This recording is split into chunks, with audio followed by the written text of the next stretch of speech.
The town of Dustville was a lonely, thirsty place.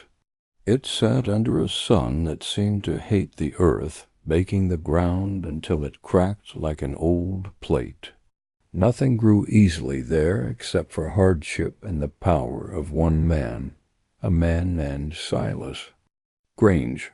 Silas owned the only thing that mattered in Dustville, the deep well that gave water. He charged people dearly for it, knowing they had no other choice. The people of the town worked hard, but much of what they earned was given right back to Silas for the water they needed to survive. In this town lived a woman named Eliza.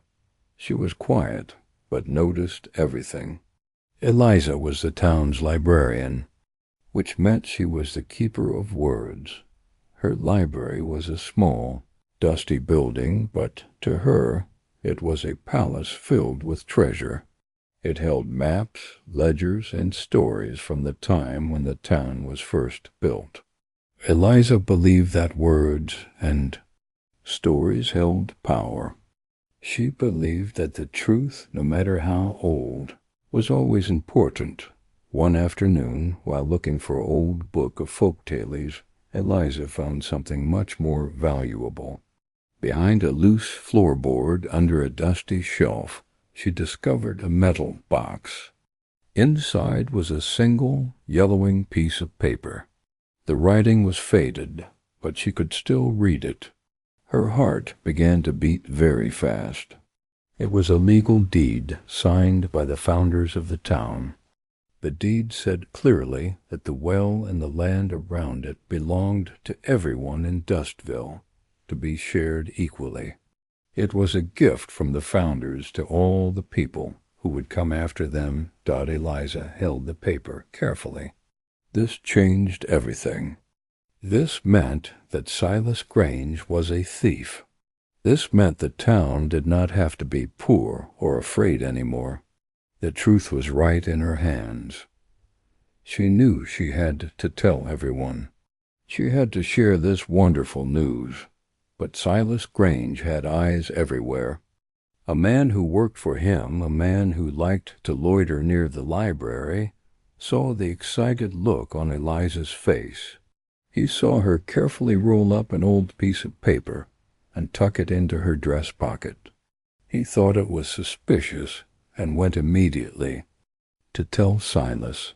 That night, as Eliza walked home, full of hope and plans for how to reveal her discovery, dark figures stepped out from the shadows between two buildings. A rough sack was pulled over her head. Strong hands grabbed her arms. She tried to scream, but the sound was muffled by the cloth. She was dragged away, the precious deed still hidden in her pocket, a secret she could no longer share. The men who took her were very afraid of her words, and they were taking her somewhere where they thought her words would not be heard ever again. The world was a suffocating, scratchy darkness.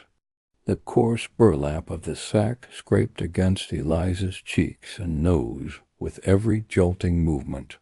She could taste the dry, dusty fibers with each panicked, shallow breath. The air inside the sack was hot and stale, smelling of old potatoes, and fear, her own fear. She was thrown over a broad shoulder like a sack of grain, the hard bone of the man's shoulder digging cruelly into her stomach, knocking the wind from her lungs with a pained gasp that no one heard. Her hands were bound tightly behind her back, with a rough rope that chafed her wrists. She had struggled at first, kicking and twisting, but a sharp, warning punch to her ribs had stolen her fight and left a throbbing ache that made every breath a careful effort. Now all she could do was hang there, dizzy and disoriented, listening. The only sounds were the heavy, rhythmic crunch of boots on hard ground, the labored breathing of the man carrying her, and the occasional low murmur of another man's voice, a voice she recognized with a cold dread. It was the voice of Judd, Silas Grange's most loyal and least merciful enforcer. They were moving away from the town. She knew this by the fading sounds, the distant, cheerful tinkle of piano music from the saloon had long since vanished. The familiar creak of the sign outside the general store was gone. The comforting, faint smell of wood smoke and baking bread from the homes had been replaced by the clean, empty scent of dry air and dust. They were heading into the open desert, a place where sounds died and secrets were swallowed by the vast, uncaring silence. Her mind raced, a frantic animal trapped in a cage of darkness and fear. The deed, the precious, life-changing piece of paper, was still tucked safely inside the hidden pocket she had sewn into the lining of her dress. Had they found it? They had not searched her yet. Their mission was one of swift, brutal removal, not careful investigation. They thought her crime was knowing. They did not know she had proof. That small, fragile hope was a single glowing ember in the overwhelming darkness of her terror. They were taking her to Silas. They had to be. He would want to question her, to find out what she knew, who she had told. He would want the deed. She could bargain with it. She could trade it for her freedom. This thought became a mantra in her head, a desperate prayer as she bounced against the man's shoulder. Time lost all meaning. It stretched and warped in the darkness. It could have been minutes. It could have been an hour. The only measure was the growing fatigue in the man, carrying her. His breathing became more ragged, his steps less steady.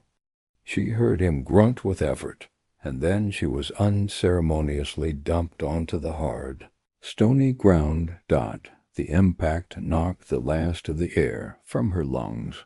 She lay there for a moment, stunned, the sharp rocks digging into her side through the thin fabric of her dress. The sack was ripped from her head so suddenly that the world exploded in a blinding, painful glare. The setting sun, huge and blood-red, hung low on the horizon, painting the desert in shades of orange and purple. She blinked, her eyes watering, trying to focus. They were in a shallow, rocky basin surrounded by skeletal, twisted Joshua trees that looked like silent, watching sentinels. There was no sign of the town, no sign of any life at all. Just the three of them, Judd and the larger, brutish man who had carried her, a man named Cleet, and Silas Grange. He stood before her, his expensive boots dusty, his hands clasped behind his back. He was not a large man, but his presence was immense, a cold, dark shadow in the beautiful, dying light of the day. He looked down at her, his face a mask of calm disappointment, like a schoolmaster gazing upon a disobedient pupil. "Eliza," he said, and his voice was smooth, almost gentle.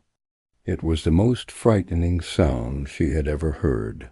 "You have been a source of great trouble today, poking and prying into matters that are of no concern to a librarian." She pushed herself up into a sitting position, her bound hands making it difficult. She tried to speak, to voice her defiance, to demand her release, but her throat was so dry with fear and dust that only a cracked, rasping whisper emerged. "The deed, the well, it belongs to everyone." Silas's smile was a thin, cruel line. Deeds, papers, old stories scribbled by dead men. This town runs on what is real, Eliza. It runs on water. And I control the water. That is the only deed that matters. "I've found it," she insisted, her voice gaining a little strength, fueled by a spark of anger. "I have it. The founder's words. It's the truth. The truth is a pliable thing, my dear, Silas said, taking a slow step closer. It bends to the will of those with strength. Your truth is an inconvenience, a noise, and I cannot abide noise. His eyes, cold and dark like chips of flint, flickered over to Judd. A lesson must be taught. A message must be sent. The people of Dustville must understand the cost of making noise. Judd stepped forward. In his hand he held not a gun, not a knife, but a small leather pouch. He unrolled it on a flat rock beside him. The contents glinted in the sunset's fiery light. There were needles, long, sharp, cruel-looking sewing needles, and a spool of thick, waxed thread, the kind used for stitching heavy leather saddles, strong enough to never break. Eliza's breath hitched in her throat. A new, primal kind of terror, one she had never even imagined, seized her. She scrambled backward, her boots scraping against the stones. "No," she whispered. "No, you can't. Silas, please." "I am not a murderer, Eliza," Silas said. His voice stilled that horrible, reasonable tone. "I am a businessman. I am simply ensuring the future peace and quiet of my enterprise. You will be a monument to silence." Cleet moved behind her, his large hands grabbing her shoulders, pinning her in place with effortless strength. She kicked and thrashed, but he was like a mountain, immovable. Judd approached, his face expressionless. He was a man who followed orders without question, a tool in Silas's hand.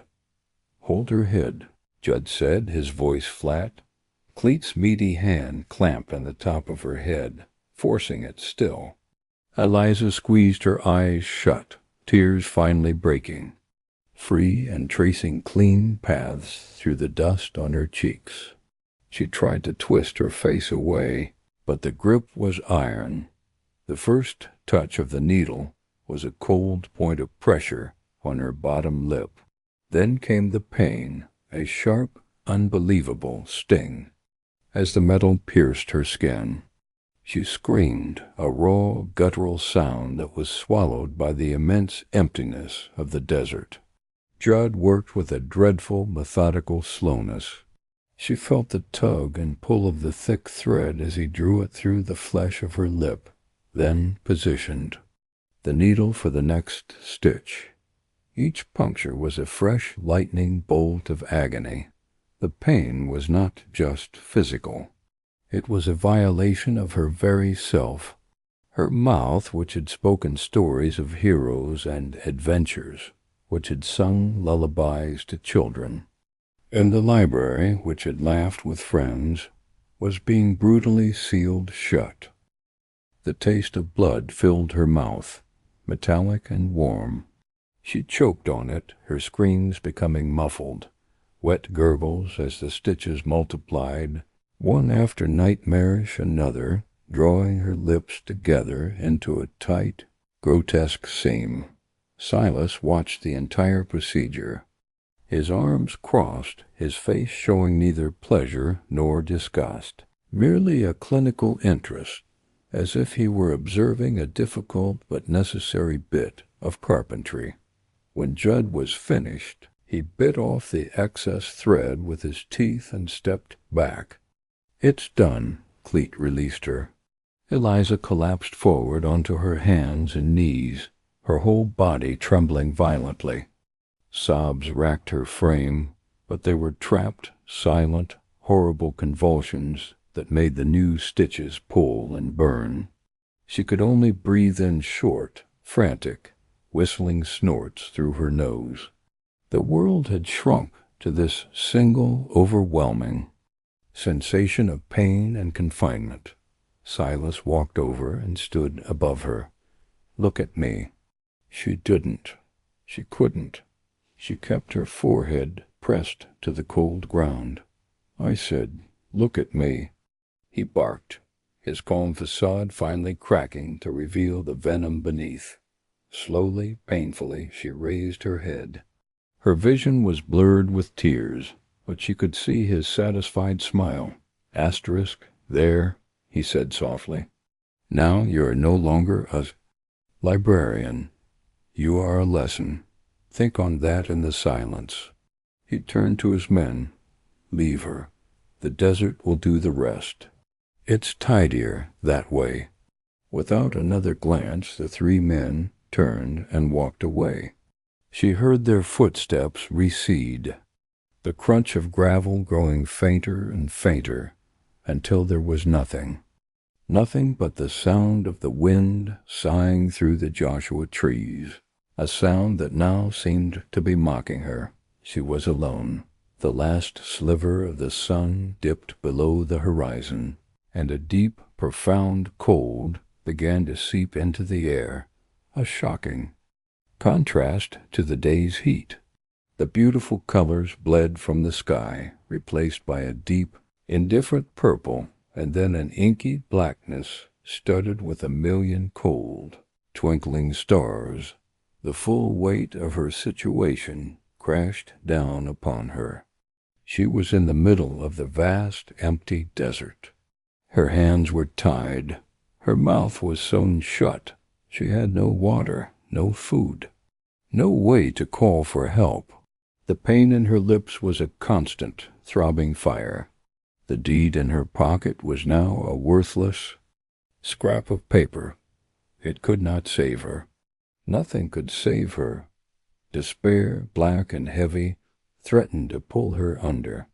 She wanted to lie down, to close her eyes, to let the cold and the thirst claim her. It would be easier. But as she lay there in the dirt, a new feeling began to push its way through the terror and the pain. It was a small, hard, burning knot of anger. It was fury at Silas for his cruelty. It was rage at the men for their mindless obedience. It was a fierce, defiant hatred for the stitches that bound her. She would not let them win. She would not die here as Silas Grange's silent lesson. She had to try. Grunting with effort, she managed to get to her knees. Her hands, numb from the ropes, were useless behind her back. She had to get them free. She stumbled to her feet, her legs unsteady, and began to move through the darkness, her eyes scanning the ground. She needed something sharp, a rock with a good edge. The moonlight was bright, but it cast confusing shadows, making every rock look the same. She shuffled along, kicking at stones, bending awkwardly to examine them, her movements clumsy and inefficient. Frustration welled up in her, another trapped scream building in her chest that had no way to escape. She was so focused on the ground, on her search, that she didn't watch where she was going. Her foot caught on a half-buried rock, and she pitched forward with a muffled cry of surprise. There was no time to break her fall. She landed hard on her right side, her shoulder taking the brunt of the impact with a sickening, grinding pop. A white-hot agony, far worse than the pain in her mouth, exploded in her shoulder. She blacked out for a second, the world disappearing into a silent, pain-filled void. When she came to, she was lying on her injured side. The pain was a nauseating throb that radiated down her entire arm. She tried to move it and cried out, the sound a strangled whimper in her nose. It was dislocated. Useless Dot, now she was truly helpless. One arm screaming with pain, the other pinned behind her back by the ropes, her mouth sealed. Her hope, which had been a tiny, flickering flame, was nearly extinguished. The tears came again, hot and hopeless. She was Silas's lesson. She was a monument to silence. She lay there in the dirt, under the cold, starlit sky, and waited for the end to come. The desert was very quiet, and it seemed it would have its way after all. The only sound was her own ragged, desperate breathing and the low, lonely wind, the only witnesses to her terrible, silent suffering, while Eliza was facing her terrible fate in the desert. Another story was unfolding under the same vast, starry sky, a story that would in time become tangled with her own. This story belonged to a man named Elias. Elias was not a man who sought out trouble. He was a cowboy, a man who found his peace in the rhythm of a horse's gait in the wide-open silence of the range. He worked for a rancher named Silas, a man whose smile was a little too quick and whose eyes were a little too shifty. The ranch, the Bar H, was a decent spread, with good grass and a reliable creek, but Elias had always felt a quiet unease there, a sense that things were not quite as they seemed. His job that week was simple. He and two other hands, a quiet older man named Pete and a younger, louder one named Leo, were to drive a small herd of Bar H steers to a high pasture where the spring grass was thick and sweet. It was a routine task, one Elias had done a dozen times before. They made camp on the second night in a sheltered grove of cottonwood trees. The sound of the creek, a gentle music beside them. It was this sound that woke Elias much later. The fire had burned down to embers, and the world was painted in shades of silver and black by the moon. The creek's babble had changed. There was another sound mixed in, a sound that did not belong. It was the low, nervous bawling of cattle, but it was moving away from their camp, not settling down for the night. Curiosity pricked at him. He rose silently, pulling on his boots, and moved toward the sound, keeping to the shadows of the trees. What he saw made his blood run cold. There, in a shallow part of the creek, were Hollis and Leo. They were not tending to their own herd. They were using switches to hurriedly push a group of 20 primed steers across the creek, and these were not Bar H steers. Elias would know the brand of his own ranch anywhere. These animals were branded with a lazy J, the mark of Jedediah. Jones, a kind and well-liked rancher whose land bordered Hollis's to the west. They were rustling. His boss was a cattle thief. Elias stood frozen, his mind reeling.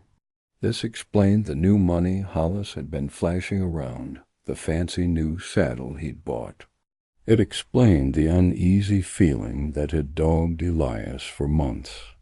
He felt a hot surge of anger. Jedediah Jones was a fair man, a good neighbor. Stealing from him was a low and dirty deed. He must have made a sound, a sharp intake of breath, the scuff of a boot on a stone. Hollis's head snapped up.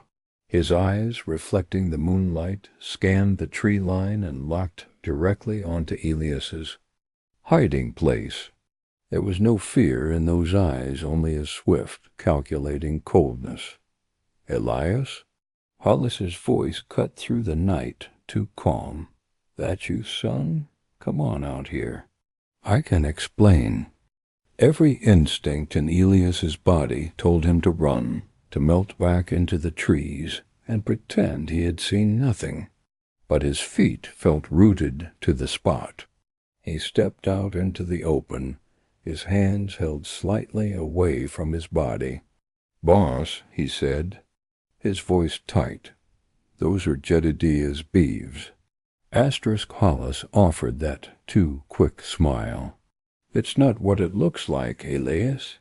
There's been a mix-up with the grazing rights. Old Jedediah's herd wandered onto my land, ate my grass. I'm just relocating them, teaching him a lesson about boundaries." It was a thin, pathetic lie. The cattle were being pushed west, further onto Hollis's land, not back toward Jedediah's. Leo had stopped his work and was watching them, his hand resting nervously on the pistol at his hip. He was a follower, not a thinker, and he took all his cues from Hollis.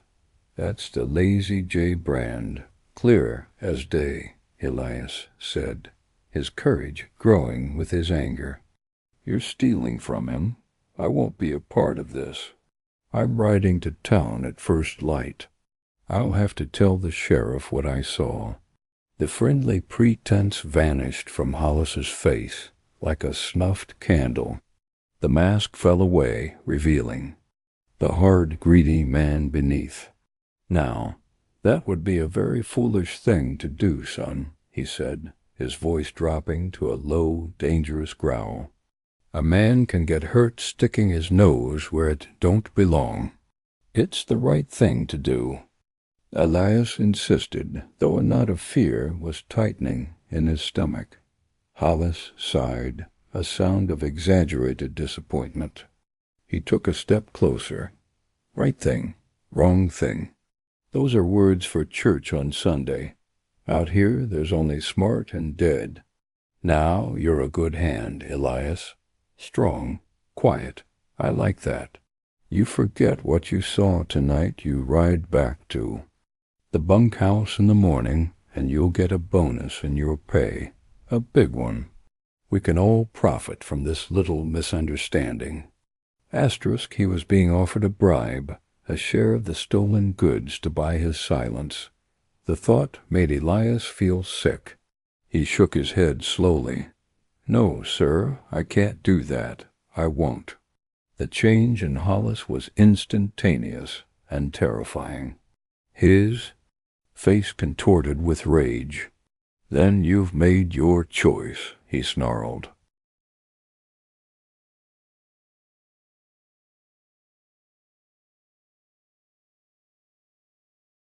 He managed only to roll onto his back, staring up at the endless, starry sky, which now seemed to be spinning slowly. This is it, a calm, clear part of his mind whispered through the delirium.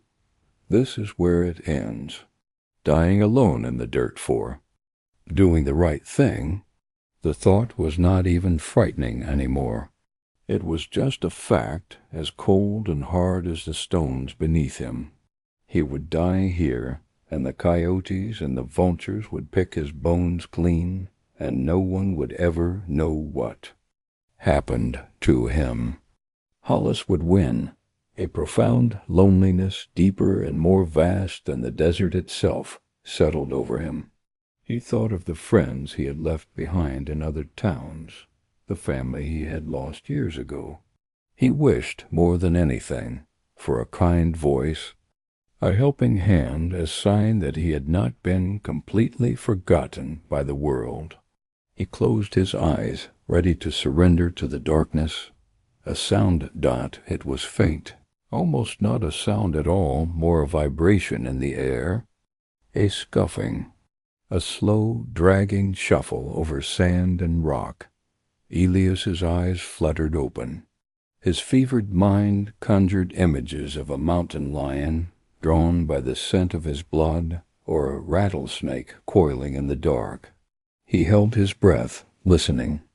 Every sense screaming an alarm despite his weakness. Asterisk, the sound came again. Closer this time. It was not the light, quick step of an animal. It was slow, labored, uneven. Human hope, a feeling he thought had been extinguished, flickered weakly in his chest. A prospector? Another cowboy lost from his herd? He tried to call out, to raise a hand, but his voice was a dry croak, and his arm felt like it was made of lead. He turned his head, a movement that took all his willpower. His vision was blurry, swimming with heat haze and shadows. He squinted, trying to focus. And then he saw her. A figure emerged from the darkness, silhouetted against the starlit sand. It was a woman, stumbling as if every step was a tremendous effort. She was weaving, about to collapse. She hadn't seen him yet. She was looking down at the ground, her shoulders slumped in utter defeat. Thank God, he thought, the relief so powerful, it brought tears to his eyes. Another person. He was not alone. He tried again to make a sound, to attract her attention. This time a weak groan escaped his lips. The woman's head snapped up. She froze. Even from a distance, even through his fever, Elias could see the terror in her posture. She was like a wild animal caught in a sudden light. "Help," Elias managed to whisper, the word barely audible. "Please." The woman did not move. She did not speak. She just stood there, trembling. This was not the reaction of someone who had found a wounded man. This was pure, unadulterated fear.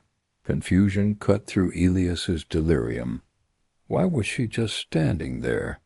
Why didn't she say anything? Was she a mirage? Another cruel trick. Of his fever? Summoning the very last dregs of his strength, Elias pushed himself up onto his elbows.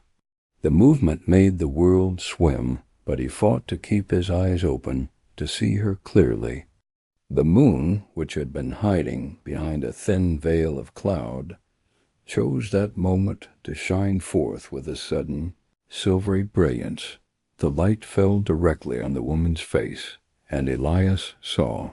He saw the dust and the tear tracks. He saw the utter exhaustion and despair in her eyes, and he saw the horrific, grotesque seam where her mouth should have been. Thick, dark stitches pulled her lips together in a cruel, permanent grimace. The skin around them was swollen, angry, and stained with old blood. The sight was so shocking, so utterly wrong, that for a moment his own pain, his own fever, his own impending death were completely forgotten. The world narrowed to that one terrible, silent face. This was not a woman who would not speak. This was a woman who could not speak. Someone had done this to her.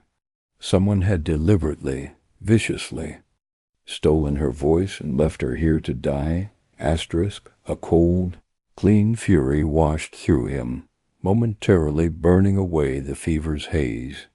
It was a righteous anger that had no room for fear or self-pity.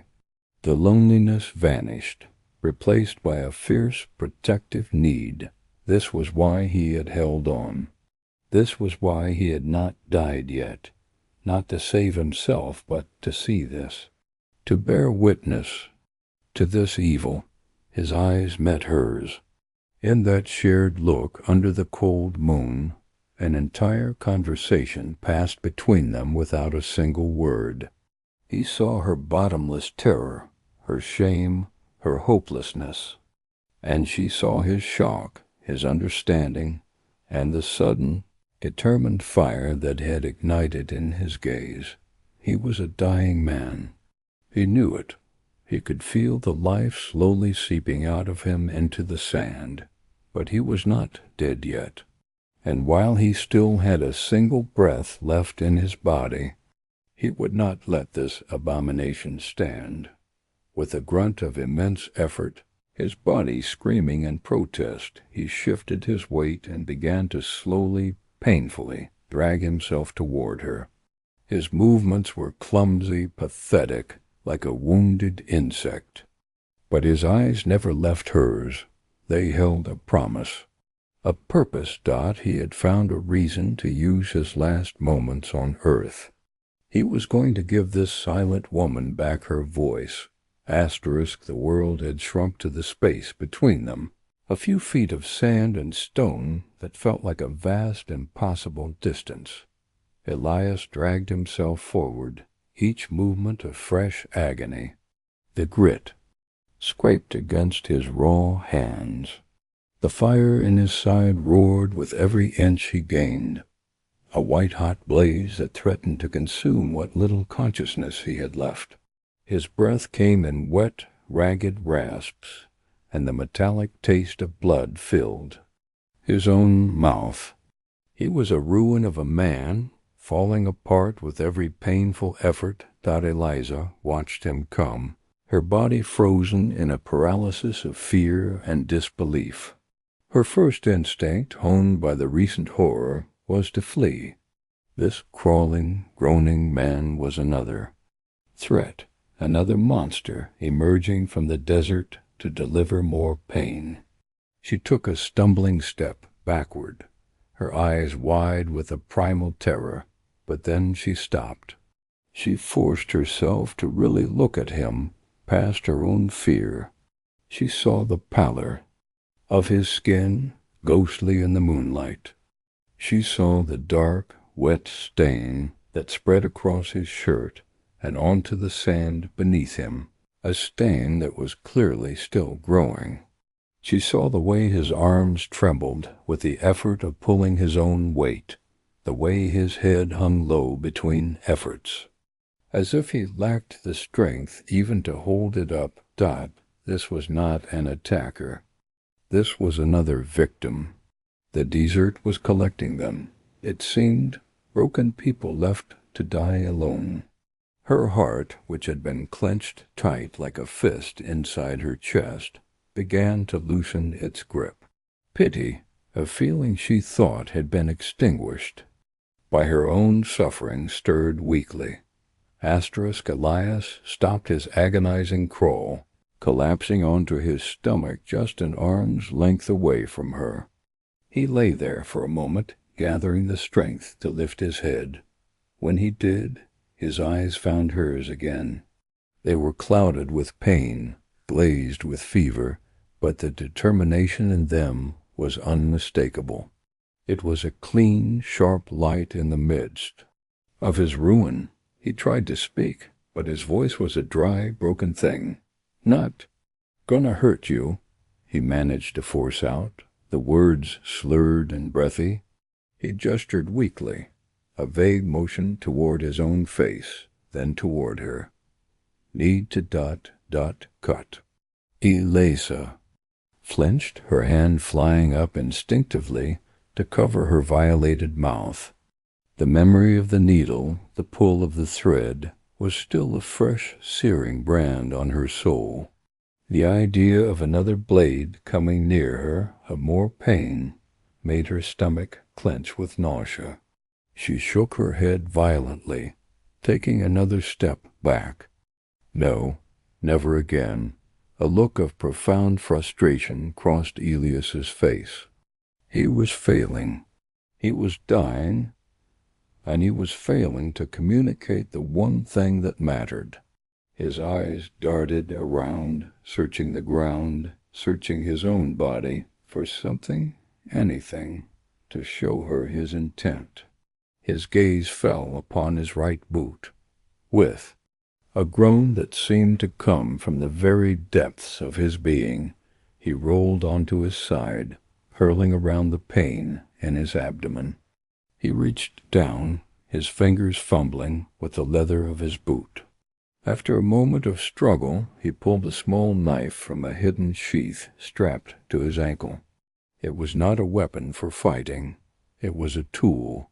The blade was short, sharp, and well cared for, with the handle worn smooth by use. A knife for whittling, for cutting rope, for mending gear. He did not point it at her. He did not hold it in a threatening way. Instead, he turned the handle toward her, offering it. His hand shook terribly. Then, with immense care, he laid the knife on the sand between them, a silent offering of steel. He then slowly, deliberately, placed his own hand's palm up on his chest, a universal gesture of surrender, of harmlessness. He closed his eyes, his strength spent. He had given her the tool. He had shown her he meant no harm. The rest was up to her. It was the last act of trust he was capable of.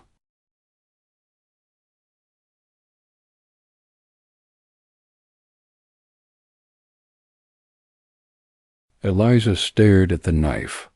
It gleamed in the moonlight, a sliver of potential. Her eyes flicked from the blade to the man. He lay utterly still now, his breathing shallow and rapid. He was not pretending. He was truly at her mercy. The fear that had held her captive began to recede, replaced by a dawning, terrifying understanding. He was not going to cut her. He was giving her the knife to cut herself. The thought was so staggering it made her dizzy. Could she do it? Could she bring that sharp edge to her own torn flesh? The very idea made her want to vomit. The stitches were a cage, but they were also a barrier between her and the memory of the pain that had put them there. To willingly invite that pain again, ...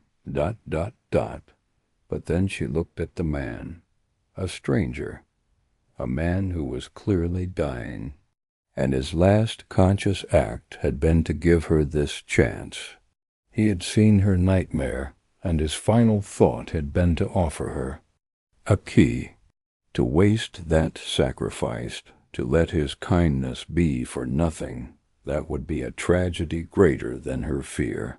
A new strength, borrowed from his fading courage, flowed into her. She knelt in the sand, her movements stiff. She reached out a trembling hand. Her fingers closed around the smooth, worn handle of the knife. It felt cold and solid and real in her grasp. She looked at Elias. His eyes were still closed. He was trusting her completely. She would have to do this alone. Taking a deep, shuddering breath through her nose, she brought the tip of the blade toward her face. Her hand was shaking so badly she feared she would stab her own eye. She had to use her other hand to steady her wrist. She closed her eyes, unable to watch. The first touch of the cold metal against her swollen, tender lip was an electric shock of terror. She gasped, a strangled sound through her nose, and jerked back. Her heart hammered against her ribs. She couldn't do it. She simply COULDN use it. The man's whispered words echoed in her memory. It was not a request. It was a command from a soul who was about to leave this world. It was his last wish. She opened her eyes. Tears were streaming down her face, now mingling with the dust on her cheeks. With a resolve she did not know she possessed, she steeled herself. She focused everything she had on holding her hand steady. She found the first knot a hard, ugly little bump at the corner of her mouth. She pressed the sharp edge of the blade against the thread just below the knot. She sawed, gently at first, then with more pressure. The thread was strong, waxed, and tough. The movement tugged at the wound, sending bright, sharp jabs of pain through her face. She whimpered, but she did not stop. She sawed harder, her breath coming in frantic, whistling snorts. The sound was tiny, almost insignificant, but to Eliza it was the sound of the universe cracking open. The first thread was cut. A wave of dizziness washed over her, part pain, part elation. She could feel a tiny gap, a minute loosening of the terrible pressure. Emboldened, she moved to the next stitch. This one was harder, the flesh around it more swollen. The pain was intense, a bright white star of agony. She felt fresh blood, warm and coppery, well up and trickle down her chin. She kept going, her movements becoming more frantic, more desperate. Snap! Another thread gave way. She worked her way across, stitch by agonizing stitch. It was a brutal, horrifying process, a self-administered surgery under the cold desert stars. The world faded away. There was only the knife, the thread, and the blinding, repetitive pain. She was sobbing openly now, great, heaving, silent sobs that shook her whole body. Elias stirred. His eyes fluttered open. He was fading in and out of consciousness, but he saw her. He saw her bloody chin, her tear-streaked face, the fierce, terrified determination in her eyes as she worked the blade. A profound sadness and a deep admiration filled his fading heart. He watched, bearing witness to her incredible courage, to her fight for her own soul. Finally, there was only one stitch left, the one in the very center. It was the deepest, the tightest. Her strength was almost gone. Her hand was slippery with sweat and blood. She braced herself for the last time. She set the blade against the final thread and pulled. The pain was excruciating, her final vicious protest from the wound. But then, with a last satisfying snap, it was over. The tension that had held her face in a cruel grimace for what felt like a lifetime suddenly vanished. Her lips, torn and bleeding, were free. For a long moment she did nothing. She was afraid to move, afraid to breathe. She slowly lowered the knife. It fell from her numb fingers into the sand. She raised her trembling hands to her face. She touched her mouth. She could feel the open air, the ragged edges of her wounds, the shocking, incredible absence of the threads. She opened her mouth. It was a tiny movement, just a fraction of an inch. The muscles, stiff and torn, screamed in protest, but they obeyed. A sound, a small, broken, airy noise escaped. It wasn't a word. It was just a vowel, a raw, unfiltered exhalation of air through a passage that had been sealed shut. It was the most beautiful sound she had ever heard. She tried again. She focused, pushing air past her vocal cords, shaping her torn lips. Double quotes, asterisk then, a little stronger. Thank you. The words were raspy, blurred by swelling and blood, barely recognizable as human speech. But they were words, her words. Her voice returned from its silent prison. She looked down at Elias, her savior. His eyes were open, and in the moonlight she saw that he was smiling. It was a faint, weak ghost of a smile, but it was there. He had heard her. He had understood. His job was done. His eyes slowly closed. The little strength that had been holding him to the world seemed to flow out of him and into the sand. His body went completely limp.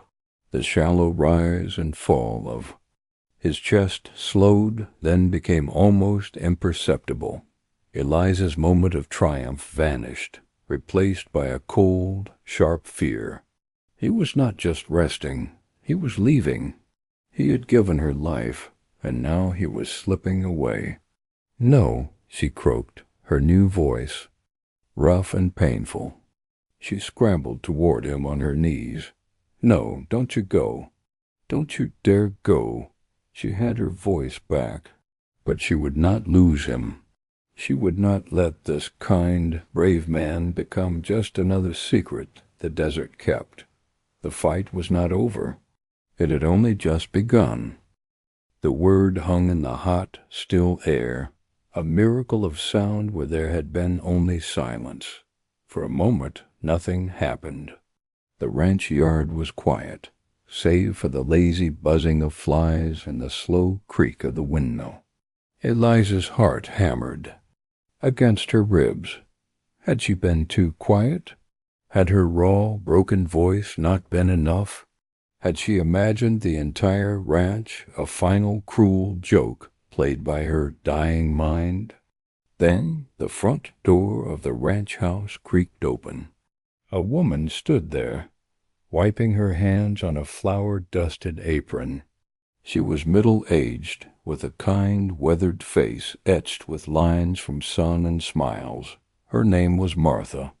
She peered out, her eyes squinting against the sun, looking for the source of the call. Her gaze fell upon the scene in her yard. She saw the exhausted, dust-caked horse. She saw the man slumped unconscious over its saddle, his side a mess of dark, stained cloth. And she saw the woman collapsed at the bottom of her steps, a woman whose face was a mask of dust, dried blood, and terrible, recent wounds around her mouth. The woman's eyes, however, held a desperate, burning intensity that Martha did not scream. She did not freeze. She was a rancher's wife, and her life had taught her to meet crisis with action. "John," she yelled over her shoulder, her voice sharp and clear. "John, get out here now. Bring the boys. Hurry." Within seconds the yard was full of people. John, a large man with a graying beard and concerned eyes, rushed from the barn, followed by two sturdy young men, his sons. Their expressions of curiosity turned to grim shock as they took in the scene. "Good heavens," John breathed, his voice low. He immediately went to Elias, his fingers going to the man's neck to feel for a pulse. "He's alive, but just barely. Michael, Thomas, get him down easy.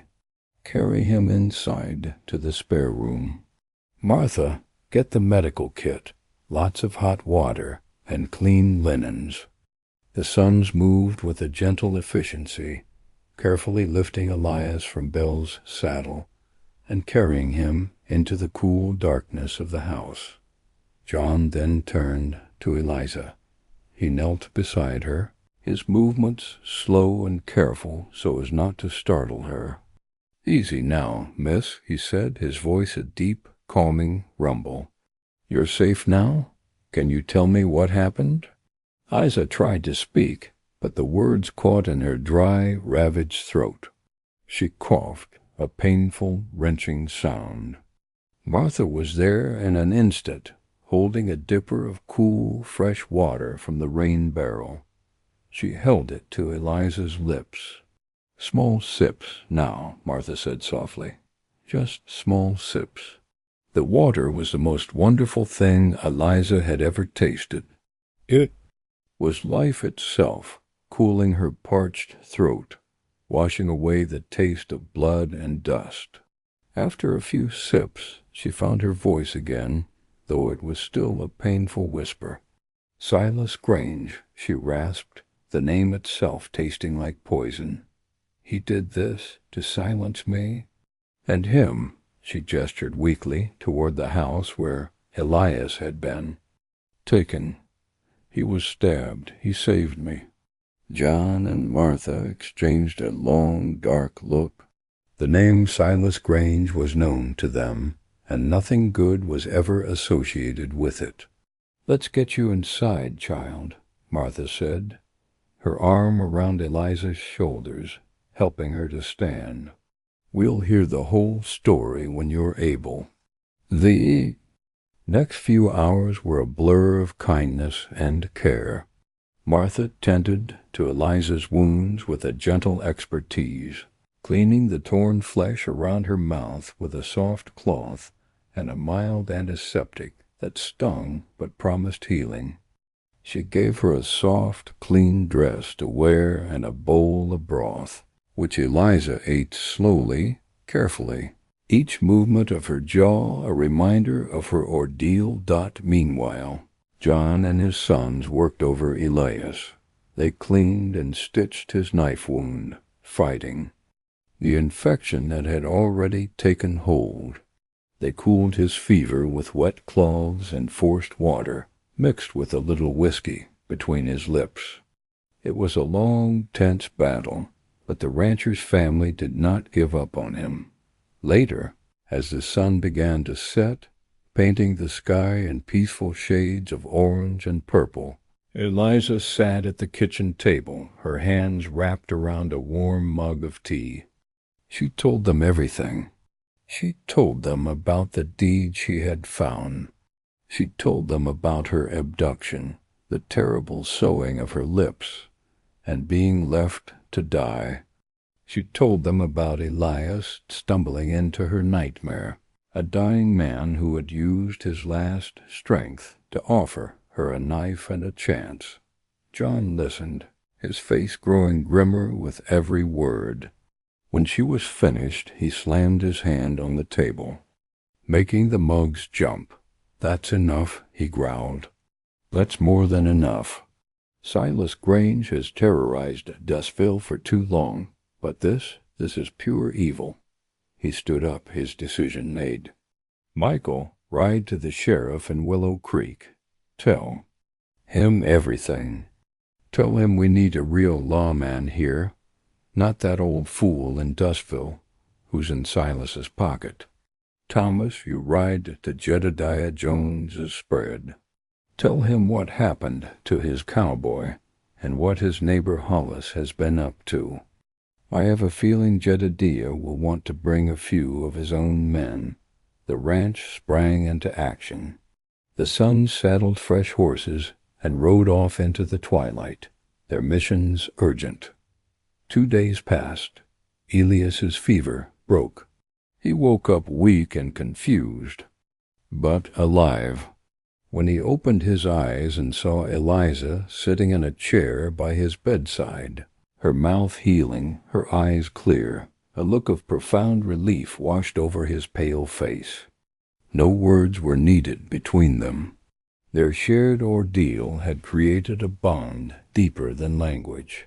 On the 3rd day, a cloud of dust appeared on the horizon. It grew larger, resolving into a group of riders. Sheriff Mitchell from Willow Creek, a stern-looking man with a silver star on his chest, led the group. Behind him rode Jedediah Jones, a giant of a man with a fierce expression and a dozen of his ranch hands, and with them were men and women from Dustville, their faces set with a new determination. Word had spread, and the people had found their courage. The posse, with John and his sons joining them, rode into Dustville. Eliza and Elias followed in a wagon, too weak to ride but strong enough to bear witness. They found Silas Grange in the saloon, holding court as usual, a smug smile on his face. That smile vanished when the sheriff and the armed crowd filled the room. The confrontation was short. Silas blustered and threatened, but his power was a paper tiger, and the sheriff was a real one. When Eliza stood before him, her head held high, and spoke in a clear, strong voice that echoed in the silent saloon, listing his crimes, his face went ashen. He was arrested on the spot. His men, seeing the tide had turned, offered no resistance. The next week was a whirlwind. Hollis and Leo were arrested for rustling and attempted murder. The deed was read aloud in the town square to cheers and tears of relief. For the first time in years, the people of Dustville could drink their fill without fear. Eliza's voice, once silenced, became the town's most trusted voice. She was asked to help organize the new water council, to make sure it was shared fairly and justly, as the founders had intended. Elias, as he grew stronger, decided to stay. Jedediah Jones offered him a job as his foreman, a position of respect and trust. But more than that, he had found a home and a friend in Eliza, a friendship forged in the hottest of fires. One evening, they walked out to a quiet hill on the edge of town, a place that looked out over the desert. The setting sun painted the sands in the same colors it had on the night they met. It was a beautiful sight now, not a place of terror, but a place of remembrance. "They're gone because of you," Eliza said softly, looking at the peaceful expanse. "You gave me my voice back. You gave the town its freedom back." Elias shook his head. "I just gave you a knife," he said, his voice still a little weak, but steady. "You did the rest. You walked out of that desert. You saved me. You are the strongest person I have ever known." They stood there together in a comfortable silence, watching the stars begin to appear one by one in the vast, darkening sky. The desert kept its secrets, but it had given back 2 lives. They had been left to die, but they had chosen to live. And in choosing to live, they had taught a whole town how to live again, not in fear, but with their heads held high and their voices raised, together. The end.